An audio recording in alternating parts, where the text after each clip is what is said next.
রাসূল প্রেমিক তাওহীদি জনতা আন্দোলন করে আসছে, দাবি জানায় আসছে। তাদের দাবি অত্যন্ত যৌক্তিক এবং এই দাবি পূরণের জন্য আন্তর্জাতিকভাবেই এর যে গ্রাউন্ড, এর যে বুনিয়াদ সেটা প্রস্তুত হয়ে আছে।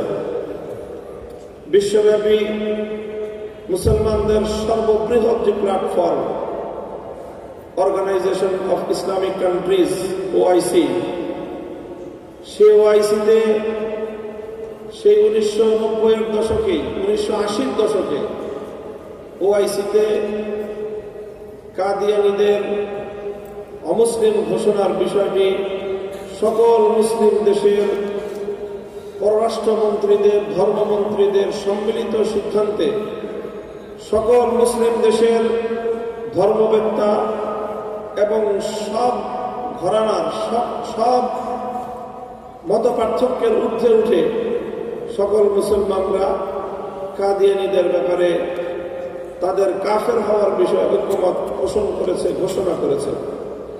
এবং ওআইসিতে এ বিষয়টি ঘোষণা আকারে বাগদাদ ঘোষণা হিসেবে এটি ঘোষিত হয়েছে। কিন্তু অত্যন্ত দুঃখ এবং পরিতাপের বিষয়, যখন আন্তর্জাতিক ফোরামগুলোতে ইসলাম বিরোধী কোনো নীতিমালা পাশ হয়, তখন আমাদের বাংলাদেশে সেই আন্তর্জাতিক ফোরামের দোহাই দিয়ে সেই নীতিমালাগুলোকে বাস্তবায়ন করার জন্য এদেশের এক শ্রেণীর মানুষ, সুশীল সমাজের নামে হোক, প্রশাসনিক কর্মকর্তার নামে হোক, রাজনীতিবিদের নামে হোক, তারা আদা জল খেয়ে মাঠে নেমে যায়।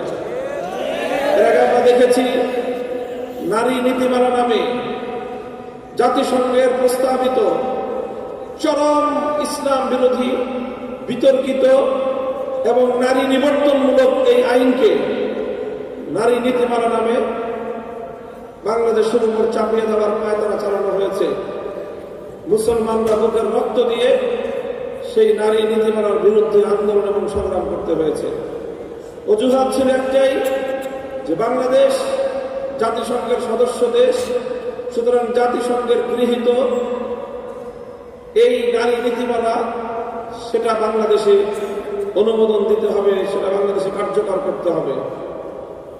অথচ দুঃখজনকভাবে যখন খতমে নবুয়তের প্রসঙ্গ আসে, যেই খতমে নবুয়ত ওআইসিতে যার প্রতিষ্ঠাতা অন্যতম সদস্য হল বাংলাদেশ, স্বাধীনতা পরবর্তীকালে 1972 সালে বাংলাদেশ সেই ওআইসির অন্তর্ভুক্ত হয়।